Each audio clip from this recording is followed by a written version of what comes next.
इस बीच supreme court ने संभल की जामा मस्जिद मामले में दखल देने से इनकार कर दिया।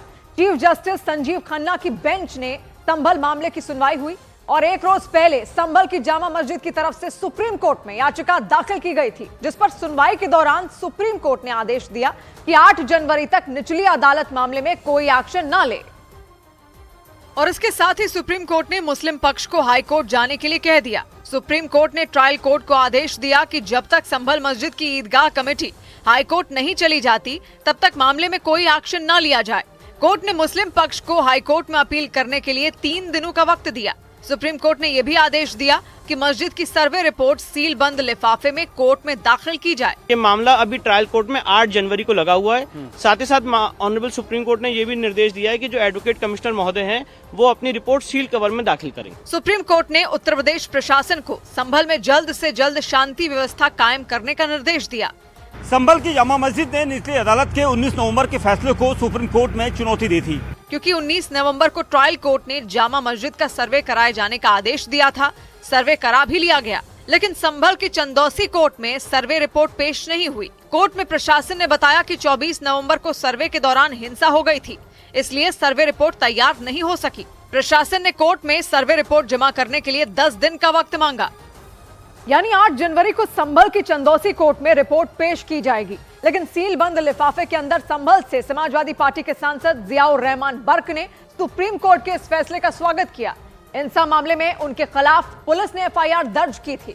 उन पर भड़काऊ बयान देने का आरोप लगाया गया था और पुलिस ने दावा किया था कि 5 दिन पहले उनके बयान से ही जामा मस्जिद के पास हिंसा भड़की थी। समाजवादी पार्टी के सांसद जियाउर रहमान बर्क ने सुप्रीम कोर्ट के फैसले का स्वागत किया, लेकिन उन्होंने संभल के DM और SP को निलंबित करने की मांग की, क्योंकि उन्होंने तर्क दिया कि हिंसा मामले में DM और SP आरोपी हैं, इसीलिए वो जांच को प्रभावित कर सकते हैं।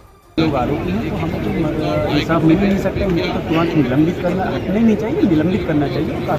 मौलाना तौकीर रजा ने तो संभल में हिंसा भड़काने के लिए सीधे सीधे पुलिस और प्रशासन को जिम्मेदार बता दिया।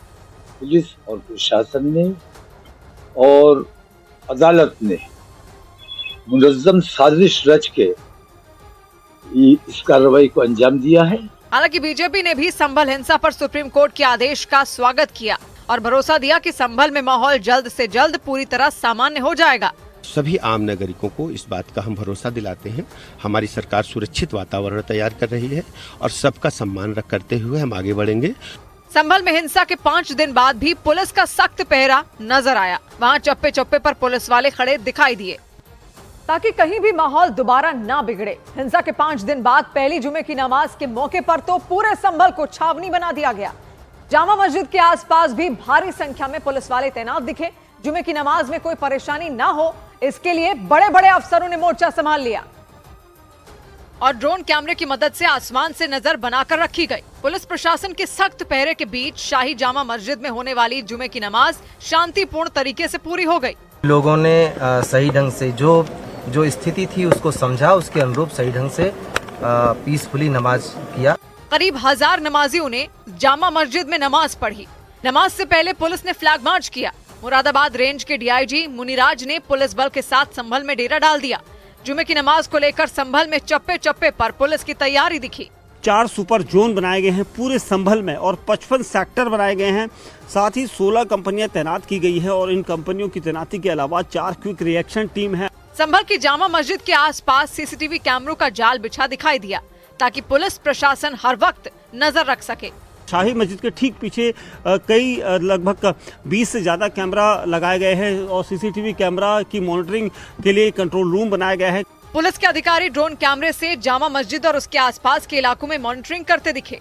संभल में 5 दिन पहले भड़की हिंसा के बाद प्रशासन के लिए जुमे की नमाज शांतिपूर्ण तरीके से करवाना चुनौती भरा था, लेकिन पुलिस प्रशासन की टीम ने पूरी मुस्तैदी से बिना किसी हंगामे के संभल में जुमे की नमाज करवाई।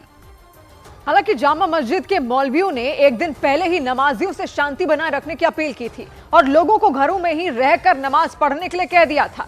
संभल में मौजूद जामा मस्जिद को लेकर चल रहे विवाद के बीच मुख्य याचिकाकर्ता ऋषिराज गिरी ने एक नक्शा दिखाया और दावा किया कि जिस जगह मौजूदा वक्त में जामा मस्जिद मौजूद है उस जगह हरिहर मंदिर हुआ करता था।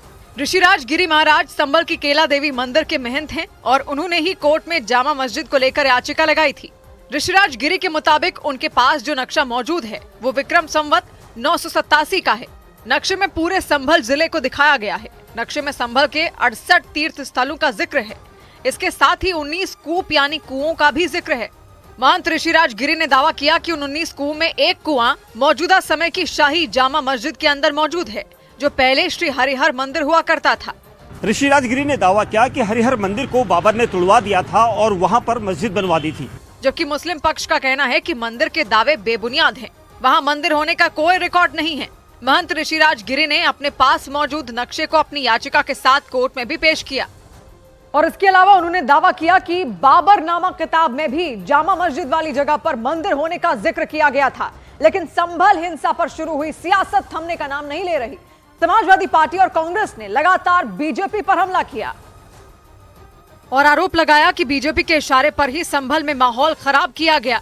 समाजवादी पार्टी के नेता रामगोपाल यादव ने संभल हिंसा की जांच पर भी सवाल उठाए। अगर मौजूदा अधिकारियों का वहां से ट्रांसफर कर दिया जाए, फिर कमेटी आएगी तो सही बात सामने आएगी। हालांकि बीजेपी ने समाजवादी पार्टी पर बिना वक्त गंवाए पलटवार कर दिया।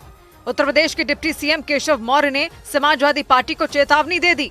और समाजवादी पार्टी और उनके गुंडों, अपराधियों, माफियाओं, दंगाइयों को हिदायत देता हूं कि माहौल खराब करने की कोशिश ना करें, अन्यथा समाजवादी पार्टी डूब जाएगी। खोजेंगे दूरबीन लेकर के भी तो पता नहीं चलेगा। बीजेपी ने दावा किया कि संभल में पुलिस प्रशासन की टीम सही दिशा में जांच कर रही है और उपद्रव में शामिल आरोपियों और उन्हें भड़काने वालों को छोड़ा नहीं जाएगा। सियासी गहमा गहमी के बीच समाजवादी पार्टी ने ऐलान किया 15 सदस्यों का एक प्रतिनिधिमंडल संभल का दौरा करेगा। समाजवादी पार्टी के प्रतिनिधिमंडल में कई सांसद और विधायक शामिल होंगे। हालांकि संभल प्रशासन ने अगले 10 दिनों तक किसी भी राजनीतिक पार्टी के संभल आने पर पाबंदी लगा दी। पहले ये रोक 30 नवंबर तक ही थी, लेकिन उसे 10 दिन और बढ़ा दिया गया।